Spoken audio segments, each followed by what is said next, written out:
9월 5일 화요일 새벽 예배를 하나님께 올려드리겠습니다.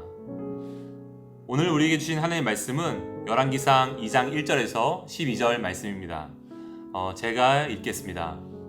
다윗이 죽을 날이 임박함에 그의 아들 솔로몬에게 명령하여 이르되 내가 이제 세상 모든 사람이 가는 길로 가게 되었으니 너는 힘써 대장부가 되고 내 하나님 여호와의 명령을 지켜 그 길로 행하여 그 법률과 계명과 율례와 증거를 모세의 율법에 기록된 대로 지키라. 그리하면 네가 무엇을 하든지 어디로 가든지 형통할지라. 여호와께서 내 일에 대하여 말씀하시기를 만일 네 자손들이 그들의 길을 삼가 마음을 다하고 성품을 다하여 진실이 내 앞에서 행하면 이스라엘 왕위에 오를 사람이 내게서 끊어지지 아니하리라 하신 말씀을 확실히 이루게 하시리라. 수르야의 아들 요압이 내게 행한 일 곧 이스라엘 군대의 두 사령관 넬의 아들 아브넬과 예델의 아들 아마사에게 행한 일을 네가 알거니와 그가 그들을 죽여 태평시대에 전쟁의 피를 흘리고 전쟁의 피를 자기의 허리에 띤 띠와 발에 신은 신에 묻혔으니 내 지혜대로 행하여 그의 백발이 평안히 수월에 내려가지 못하게 하라. 마땅히 길르앗 바르실레의 아들들에게 은총을 베풀어 그들이 네 상에서 먹는 자 중에 참여하게 하라. 내가 너의 형 압살롬의 낯을 피하여 도망할 때에 그들이 내게 나왔느니라. 바오림 베냐민 사람 게라의 아들 시므이가 너와 함께 있나니 그는 내가 마나임으로 갈 때에 악독한 말로 나를 저주하였느니라. 그러나 그가 요단에 내려와서 나를 영접함으로 내가 여호와를 두고 맹세하여 이르기를 내가 칼로 너를 죽이지 아니하리라 하였노라. 그러나 그를 무죄한 자로 여기지 말지어다. 너는 지혜 있는 사람이므로 그에게 행할 일을 알지니 그의 백발이 피 가운데 스올에 내려가게 하라. 다윗이 그의 조상들과 함께 누워 다윗성에 장사되니 다윗이 이스라엘 왕이 된 지 40년이라. 헤브론에서 7년 동안 다스렸고 예루살렘에서 33년 동안 다스렸더라. 솔로몬이 그의 아버지 다윗의 왕위에 앉으니 그의 나라가 심히 견고하니라. 아멘. 죽음을 앞에 둔 다윗은 후계자인 아들 솔로몬에게 임무를 맡깁니다. 그것은 범죄한 자는 확실히 심판하고 포상해야 할 자는 확실히 챙기라는 거죠. 실제로 이 일을 통해서 솔로몬의 왕위가 굳건하게 섭니다. 오늘 본문은 두 단락으로 크게 볼 수 있는데요. 2절부터 4절 그리고 5절부터 12절입니다. 2절부터 4절까지의 말씀은 신명기 속에 나온 모세율법과 비전입니다. 이것은 왕을 향한 약속이었어요. 그것은 한마디로 무엇을 하든지 하나님의 말씀을 따라가면 형통할 것이라는 약속입니다. 2절부터 4절까지의 말씀의 기초가 되는 신명기 17장을 살펴볼까요? 하나님은 모세를 통해서 가나안 입성을 앞에 두고 있던 이스라엘에게 말씀하셨습니다. 네가 네 하나님 여호와께서 너에게 주시는 땅에 이르러 그 땅을 차지하고 거주할 때에 만일 우리도 우리 주위의 모든 민족들 같이 우리 위에 왕을 세워야겠다는 생각이 나거든 반드시 내 하나님 여호와께서 택하신 자를 내 위에 왕으로 세울 것이며. 여기서 세 가지를 이제 언급하게 되시는데요. 군사력과 그리고 이성과 돈입니다. 16절 보면요. 그는 병마를 많이 두지 말 것이고 17절 그에게 아내를 많이 두어 그의 마음이 미혹되게 하지 말 것이고 자기를 위하여 은금을 많이 쌓지 말 것이니라.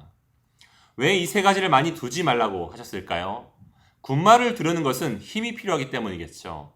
여자친구를 사귀다가 결혼을 하려는 것은 관계에 더 깊은 만족을 원하기 때문입니다. 우리가 돈을 저축하는 이유는 내일에 대한 안전을 확보하려는 거죠. 여러분 이것을 추구하는 것은 사실 건강한 것입니다. 그런데 문제는 무엇입니까? 더 많이 라는 표현이 따라붙는 것이에요. 병마를 많이, 아내를 많이, 자기를 위하여 은금을 많이 쌓지 말아야 한다는 것입니다. 리처드 포스터가 쓴 책 중에 돈, 섹스, 권력이라는 책이 있습니다.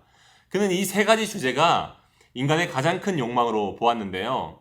책의 서문에서 그는 이 세 가지가 우리가 늘 관계를 맺고 살아가고 있는 어떤 땅이라고 하는 밭이라고 한다면 우리는 그 위를 늘 걸어다니면서 이것을 성스럽게 다뤄야 된다라고 말하고 있는 것입니다. 이 세 가지는 다 선한 것인데 그것을 우리가 하나님과 동떨어져서 접근하면 집착이 되죠. 그리고 다툼과 갈등이 벌어지고 광기가 일어납니다. 가족이 파탄나게 되죠. 그러면 왜 우리는 하나님이 그렇게 하지 말라고 하셨음에도 불구하고 내 사랑하는 여인에게 만족하지 못하고 왜 내가 가진 재산에 만족하지 못하고 왜 지금의 자리보다 더 높은 곳에 오르려고 할까요? 그 깊은 곳에는요, 하나님을 향한 불만족이 있기 때문입니다. 하나님이 주신 것으로 충분하지 않다고 생각하는 거죠. 나와 하나님 사이에서 관계의 기쁨을 누리지 않는 것이고요. 하나님이 나의 안전함의 이유라고 우리가 믿지 않는 것입니다. 그래서 하나님은 아래와 같은 기준으로 하나님을 기뻐하는 자, 하나님을 즐거워하는 자가 이스라엘의 왕이어야 된다라고 말한 것입니다. 하나님을 기뻐한다는 게 여러분 무엇입니까? 하나님의 말씀을 즐거워하고 그분의 말씀을 신뢰함으로 주야로 묵상하고 이를 따라 걸어가는 사람이에요. 18절에 보면요. 그가 왕위에 오르거든 이 율법서의 등사본을 레위 사람 제사장 앞에서 책에 기록하여 19절 평생에 자기 옆에 두고 읽어 그의 하나님 여호와 경외하기를 배우며 이 율법을 모든 말과 이 규례를 지켜 행할 것이라 라고 했습니다. 이처럼 하나님 안에서 만족하고 기뻐하고 안심하는 사람은요. 헛된 것들을 우상으로 만들어 놓고 숭배하느라고 인생을 허비하지 않습니다. 주어진 삶을 감사하며 누구보다 충실하되 만족하며 살 수 있습니다. 20절 그리하면 그의 마음이 그의 형제 위에 교만하지 아니하고 이 명령에서 떠나 좌로나 우로나 치우치지 아니하리니 이스라엘 중에서 그와 그의 자손이 왕위에 있는 날이 장구하리라. 아멘. 순종의 결과가 여러분 무엇입니까? 균형 있고 안정된 삶입니다. 그렇다면 불순종의 결과는 무엇입니까? 어그러진 삶의 비참함이에요. 5절부터 9절까지의 다윗은요. 이스라엘의 왕인 자신에게 불순종했던 자들과 순종했던 자들의 내역을 이야기합니다. 5절에서는 요압 장군과 8절에서는 시므이를 언급하는데요. 요압은 다윗의 명령을 어겨서 아들 압살롬을 죽였죠. 시므이는 기회주의자였어요. 그래서 다윗이 힘이 있었을 때는 조용히 있었지만 공경에 처했을 때 돌을 던지면서 저주를 내뱉죠. 다윗은 반드시 이들이 솔로몬이 정권을 잡았을 때 치리해야만 한다라고 말했습니다. 또한 7절에서 다윗은 바르실레의 아들들을 이야기하는데요. 7절에 보면요. 마땅히 길앗 바르실레의 아들들에게 은총을 베풀어 그들이 네 상에서 먹는 자 중에 참여하게 하라. 그러니까 왕의 상에서 밥 먹는 자가 되게 하라 라고 했습니다. 왜냐하면요. 내가 너의 형 압살롬의 낯을 피하여 도망할 때에 그들이 내게 나왔느니라. 여러분 다윗이 어려울 때에 음식을 제공해 줬던 사람들 바로 바르실레의 아들들이었습니다. 다윗은 그때의 그 고마움을 잊지 않았던 거죠. 우리는 잠깐 여기서 이 땅의 마지막 날을 생각해 볼 수 있습니다. 여러분 하나님은요 오래 참으시지만 끝내 심판하십니다. 악인들의 기세는 꺾일 것입니다. 이보다 억울함을 겪고 있는 자들의 위로가 없을 거예요. 의로운 길을 걸었던 자들에게는 포상과 위로가 있을 것입니다. 이 땅의 후회를 기쁨으로 바꾸실 것입니다. 그런데 흥미로운 것은요. 이스라엘의 왕들은 하나님이 세워주신 자리에서 하나님께 순종해야 했지만 그들은 그렇지 않았다는 거예요. 초대왕 사울은 하나님의 명령을 어기고 자기 손으로 제사를 드림으로써 왕조의 멸망을 초래했습니다. 다윗은 인구조사에서 불순종하여 그 결과 7만 명의 이스라엘 백성들이 정말 큰 죽음을 당했죠. 하나님께서는 이방 국가의 여인들과 통혼하지 말고 많은 여인을 아내로 두지 말라고 하셨는데 솔로몬은 이 두 가지를 모두 어김으로 이스라엘을 온통 이방신들로 채웠고 나라를 결국 두동강 나게 만들었습니다. 여러분 로마서의 말씀처럼 모든 사람이 죄를 범하였음에 하나님의 영광에 이르지 못하였습니다. 정말로 의는 없나니 하나도 없고 깨닫는 자도 없고 하나님을 찾는 자도 없어서 다 치우쳐 함께 무익하게 되는 것이 우리의 인생인 것 같습니다. 그래서 위대한 신학자이자 설교가였던 조나단 에드워즈는 진노한 하나님의 손에 붙들린 죄인들이라고 경고했습니다. 여러분 누가 그 손에서 벗어날 수 있겠습니까? 누가 그분의 정의로운 그 심판 앞에서 예외일 수 있겠습니까? 그런데 우리에게는 순종하신 분이 있습니다. 그분은 자기의 삶과 행동을 가리켜 하나님의 말씀이 응하게 하려 함이라고 말했습니다. 그분은 우리를 위해서 십자가의 대속 앞에 두고도 피할 수 있었지만 나의 뜻대로 하지 마시고 아버지의 뜻대로 하옵소서라고 기도하신 다음 하나님께 죽기까지 순종하셨습니다. 그러므로 그분은 우리를 구하셨고 아버지를 영화롭게 하셨습니다. 그러므로 하나님은 그를 높이시죠. 빌립보서 2장 9절 11절.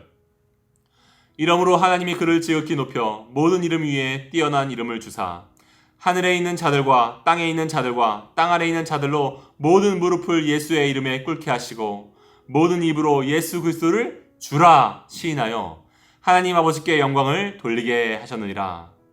여러분, 예수님은요 더 나은 왕이십니다. 그분만이 우리의 왕으로 모실 수 있는 유일한 분이세요. 그분 안에서만 우리는 형통할 수 있습니다. 그러므로 우리를 위해서 순종하신 그분께 우리 함께 순종하며 나가겠습니다. 이 시간에 우리 함께 기도하며 나가겠습니다. 하나님, 저희는 불순종합니다. 하나님의 말씀이 옳다고 머리로는 믿어도 가슴으로 인정하지 않으려고 합니다. 그래서 마치 내가 내 인생의 왕인 것처럼 하나님의 말씀을 여러 조언 중 하나처럼 듣고 분별하고 취사 선택합니다. 그래서 우리 삶엔 당신보다 더 큰 기대를 거는 거짓된 신들이 있습니다. 그러나 오늘 말씀처럼 그것들은 우리를 무너뜨릴 것입니다.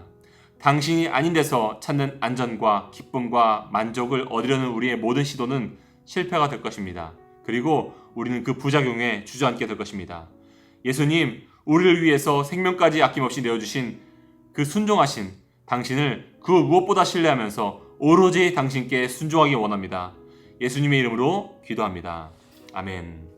이 시간 우리 함께 두 가지 기도 제목을 가지고 기도하며 나갔으면 좋겠습니다. 먼저는 순종할 만한 분께 순종하는 우리 되었으면 좋겠습니다. 순종이 부당하다라고 말하고 있는 시대를 우리는 살고 있습니다. 그러나 우리는 하나님이 아니라고 한다면 반드시 돈과 명예, 쾌락에 이미 우리는 순종하고 있습니다. 우리가 순종하고 있는 그것들이 정말로 우리를 다스릴 만한지 고민해봤으면 좋겠습니다. 그것이 올바르게 우리를 치리해 줄 수 있는지, 군림하려고 하는 것은 아닌지 우리 생각해봤으면 좋겠습니다. 하나님, 순종할 만한 분께 순종하는 지혜로운 자가 되게 하여 주옵소서. 우리 그렇게 함께 기도했으면 좋겠고요. 두 번째로 세상을 더 많이 소유하려고 하지 않길 기도했으면 좋겠습니다. 이스라엘의 왕들이 무너질 때는요, 좋은 것을 더 많이 사랑하기 시작했을 때, 더 많이 소유하려고 했을 때 부작용이 시작되었습니다. 오늘 하나님이 주신 삶의 것들을 만족하고 그분의 날 향한 아름다운 계획 속에 오늘이 있음을 기억하며 그분 안에서 기뻐하는 우리를 되게 해달라고, 하나님이 오늘 내게 가장 필요한 시간을 선물로 주셨음을 기억하는 우리 되게 해달라고 함께 기도하며 나가겠습니다. 기도하시겠습니다.